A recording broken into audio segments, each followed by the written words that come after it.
In today's video, I'm going to teach you how to remove a large gap at the bottom of page in Word.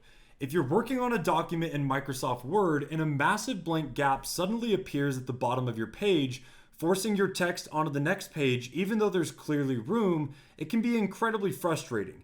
This actually happens because of hidden layout rules or formatting blocks rather than a bug with your software. I'll show you the quick ways to fix this and get your layout looking good again. The most common culprit here is a setting that forces certain paragraphs to stay together on the next page. To check this, highlight the text right after the giant gap. In my case, just this one. Right-click the highlighted text and select Paragraph. In the settings box that then pops up, switch over to the Line and Page Breaks tab and then click the second one, under the pagination section. Make sure to uncheck Keep It with Text, Keep Lines Together, and Page Break before.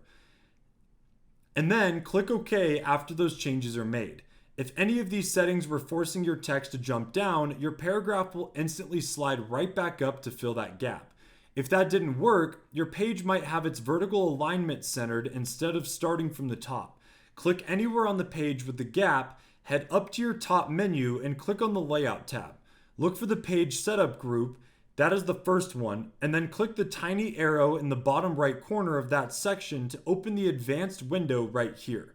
Then switch to the Layout tab and look down at the page section, find vertical alignment, and make sure that it's set to top instead of center or justified, and then click OK to apply it.